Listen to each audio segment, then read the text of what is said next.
Hello students, welcome back to MHCG 2025 rapid revision series. जहां पर मैं सारे फिजिक्स के चैप्टर्स को रिवाइज कर रहा हूं और अब हम क्लास 12 के आखिरी चैप्टर पर आ चुके हैं, जो चैप्टर नंबर 16 है, सेमीकंडक्टर डिवाइसेस।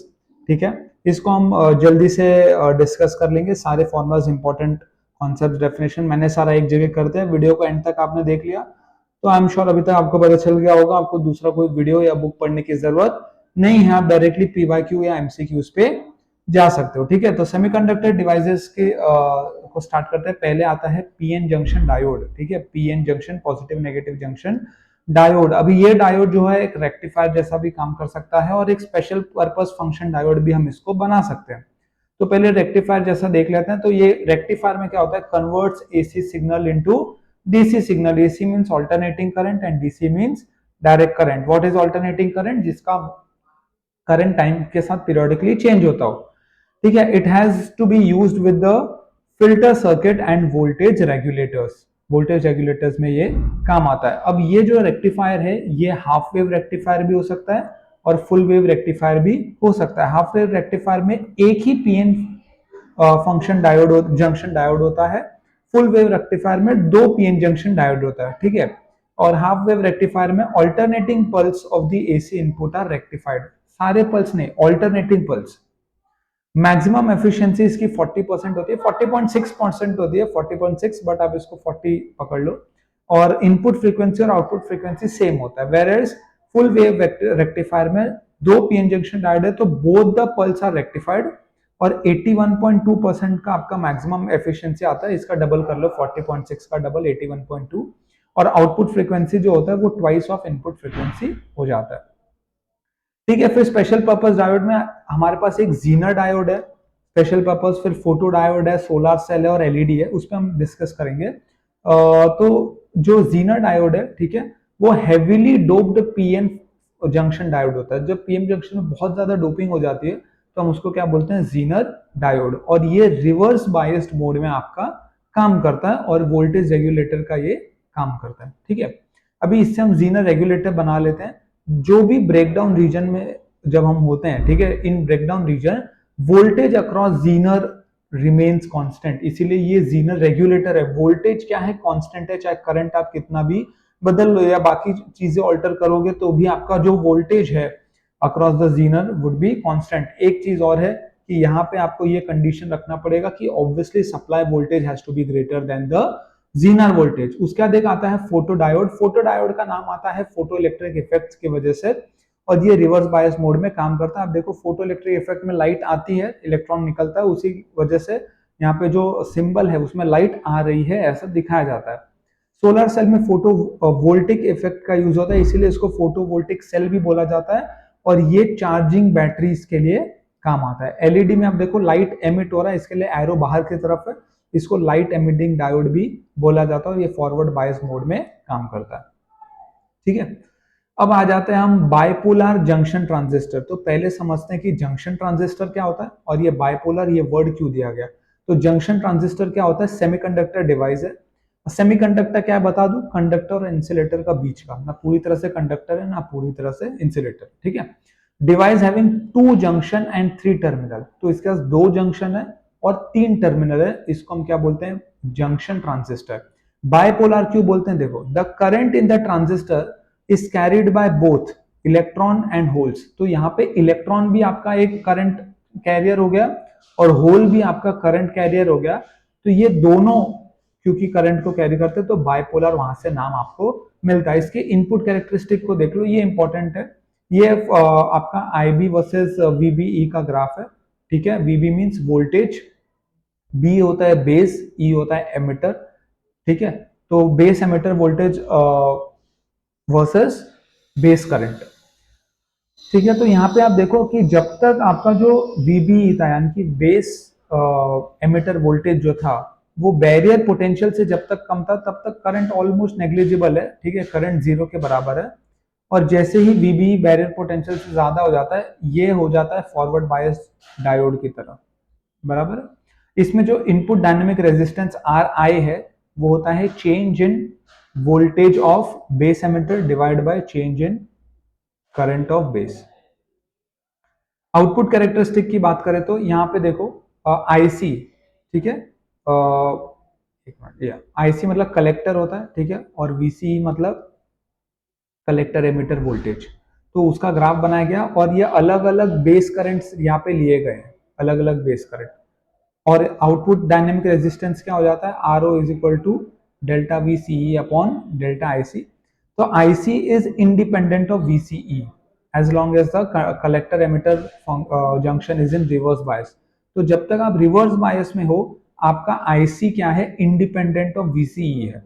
और आप देखो for a constant base current, मान फॉर अ कांस्टेंट वीसीई, मान लो वीसीई को कांस्टेंट कर लिया, तो जैसे जैसे बेस करंट बढ़ रहा था वैसे वैसे आपका आईसी भी बढ़ रहा था। तो IC is directly proportional to base current. अब इसमें आ जाते हैं हम लोग, ठीक है। बाइपोलर जंक्शन ट्रांजिस्टर में हमारे पास होता है एनपीएन ट्रांजिस्टर, इसको मैं ब्लैक कर लेता हूं, ठीक है। एक है हमारे पास एनपीएन ट्रांजिस्टर और एक क्या है, PNP transistor. NPN mean negative positive negative, ठीक है। तो एनपीएन, अभी एक एमिटर है ई, एक कलेक्टर है सी, और एक बेस है बी, ठीक है। यहाँ पे क्या है, a P type semiconductor layer separates two layers of N type semiconductor. दो एन टाइप के सेमीकंडक्टर के लेयर्स हैं, बीच में एक पी टाइप सेमीकंडक्टर लेयर दिया गया है। Circuit symbol of NPN transistor, arrow is drawn from base pointing towards emitter. तो ये बेस है, बेस से आप एमिटर की तरफ बढ़ते हो तो वो हो जाता है एनपीएन ट्रांजिस्टर। पीएनपी में क्या होता है, देखो आप एमिटर से बेस की तरफ बढ़ रहे हो, यहाँ पे बेस से एमिटर था, यहाँ पे एमिटर से बेस, और यहाँ पे आपका एमिटर और कलेक्टर पॉजिटिव होता है और बेस आपका नेगेटिव होता है, ठीक है। अब इसमें आपको सीई कॉन्फ़िगरेशन भी मिल जाएगा, सीबी भी देख सकते हो और सीसी भी हो सकता है। तो सीई पे देखते हैं पहले, emitter of the transistor is common to both input and the output, ठीक है। ई फॉर एमिटर, यहाँ बी फॉर बेस। तो यहाँ पे बेस जो होगा ट्रांजिस्टर का वो कॉमन होगा टू इनपुट एंड आउटपुट, ठीक है। तो पीएनपी में बात करो तो जो एमिटर है ये, और एनपीएन में ये। अभी हमको पता है कि जो पी एनपीएन है, या पहले पीएनपी की बात कर ले, तो एमिटर से बेस में जाया जाता है, ठीक है। तो यहाँ देखो आप एमिटर से बेस में जा रहे हो, और यहाँ पे बेस से एमिटर में जा रहे हो, तो ये क्या हो गया, एनपीएन। और यहाँ पे क्या है, ई कॉमन है, किसको कॉमन है, इनपुट एंड दी आउटपुट। यहाँ पे हम बेस को कॉमन करते हैं सीबी में, to input and output. CC में क्या होता है, आपका कलेक्टर कॉमन हो जाता है, ठीक है। कॉमन एमिटर, कॉमन बेस और कॉमन कलेक्टर। फिर आपका क्या आ जाता है, सीई ट्रांजिस्टर, जो हमने देखा ना कॉमन एमिटर ट्रांजिस्टर। यहाँ पे आप देखो जो एमिटर है वही इनपुट और आउटपुट दोनों को अटैच्ड है, और यहाँ ये क्या जा रहा है, बेस से एमिटर, बेस से एमिटर जा रहा है, मतलब पीएनपी लगाया हुआ है। तो ये एम्पलीफायर का काम करता है। इसमें जो ईबी जंक्शन है, ठीक है, इसको वाइट कर देते हैं। जो ईबी जंक्शन है, ये आप देख लो, ईबी जंक्शन ये वाला, ये EB junction forward biased mode में होता है और CB junction reverse biased mode में होता है। अब इसमें कुछ चीजें जैसे जो एम्पलीफाई कर रहे हो, तो जो करंट एम्पलीफिकेशन फैक्टर है अल्फा, उसमें एक एसी गेन होता है और एक डीसी गेन होता है। अल्फा एसी का जो फॉर्मूला है that is delta IC upon delta I. Delta IC मतलब change in current of collector, change divide by change in current of emitter, ये आपको देता है एसी अल्फा, यानी कि करंट एम्पलीफिकेशन ऑफ एसी, बशर्ते emitter base voltage has to be constant. DC gain में क्या हो जाता है, delta IC upon delta I को आप आईसी अपॉन आई बी लिखते हो, यहाँ पे बेस आ जाता है, ठीक है। अब बेस करंट एम्पलीफिकेशन फैक्टर को बीटा बोलते हैं। बीटा एसी, यानी एसी गेन में क्या आएगा, delta IC upon delta I B at VC constant, और बीटा डीसी में क्या आएगा, आईसी अपॉन आई बी, यहाँ पे always beta DC is greater than 1। Voltage gain होता है delta V not upon delta V I. V not means output voltage और V in means input voltage, okay. Power gain क्या है, change in output power upon change in input power.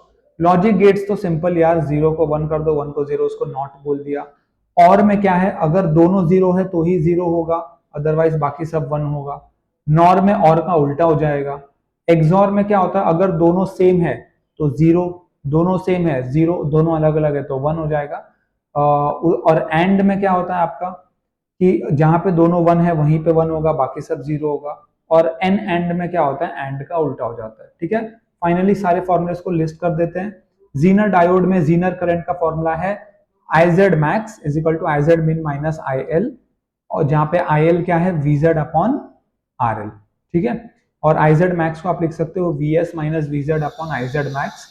Series resistance में RS की value क्या होती है, VS minus VZ upon IZ max, और Zener voltage VZ वो हो जाता है IL इंटू RL। ट्रांजिस्टर का जो करंट होता है वो बेस और कलेक्टर के करंट के सम के बराबर होता है। अल्फा डीसी और बीटा डीसी हम लोग डिस्कस कर चुके हैं, बट रिलेशनशिप देख लो।